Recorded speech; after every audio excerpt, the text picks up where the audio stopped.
කියලා කියන්නේ. ඒකට මේක දාර්ශනික සංකේතයක්, ෆිලොසොෆිකල් සිම්බල් එකක්. දාර්ශනික සංකේතයක්. ඒක කියන්නේ මොකද දැන් මේ ස්තූපයක් හදනකොට මේ ස්තූපයක් හදනකොට අපි ඇතුලේදී සම්පත් කරන රෙලික් කියන්නේ ඔය දැන් ආතුතරන් බොඩිලි රිමේන් ඔක්කොම බුදුහාමුදුරන්ගේ වෙනුවෙන් හදපු දේවල් බුදුහාමුදුරනේ ධාතු වර්ග කොටස් තුනක් තියෙනවා. එකක් තමයි බොඩිලි රිමේන් කියන්නේ ශාරීරික බන්ධාත්මක බෝන්ස් අනිත් ඒවා පාවිච්චි කරපුවා. සිවුර බෝල් එක බෙල්ට් කරනවා. ඊට පස්සේ අපි හදනවා තව බුදුහාමුදුරුවෝ වෙනුවෙන් හදන්න පුළුවන් බුද්ධ ප්‍රතිමා හදන්න පුළුවන් නේ. ඒකට පෙඩෙස්ටල් එකක් මොන හරි ඒ වෙනුවෙන් හදපු ඒවා අපි රෙලික් හැටියට තමයි සලකන්නේ. ඒකට ස්තූපයක් හදනකොට මැද තියෙන රෙලික් චේම්බර් එක. මේ වගේ හදපු චේම්බර් ඒකේ තමයි අරව තැම්පත් කරන්නේ. තැම්පත් කරලා මේ ස්තූපය හදනවා බලනවා. එතකොට බෞද්ධ හිතනවා දැන් අර බෞද්ධ දර්ශනය කියන්නේ බෞද්ධ ටීචින් එක ඇතුලේ තමයි කියන්නේ බුද්ධ දර්ශනය ඇතුලේ කියන්නේ කියලා. ඒ නිසා වටේ ගිහිල්ලා වන්දනා කරනවා අර රෙලික් නිසා.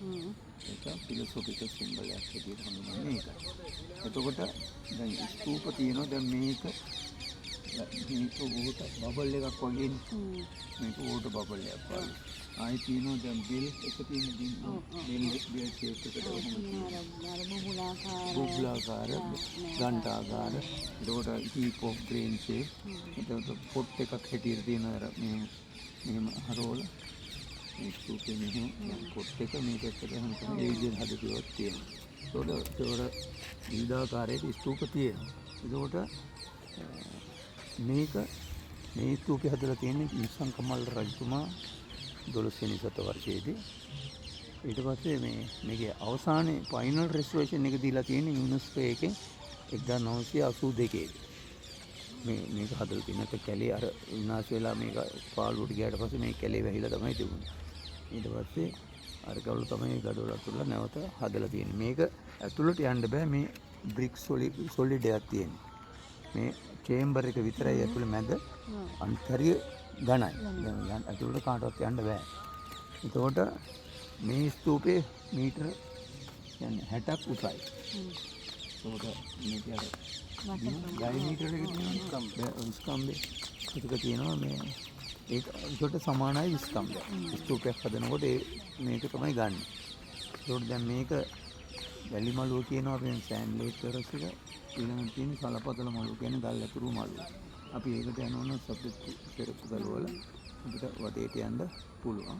හැබැයි ඉතින් අනිත් තුන් පැත්තත් ඔය වගේම තමයි තියෙන්නේ. අර පොඩි පිළිමිකවල් තියෙනවා.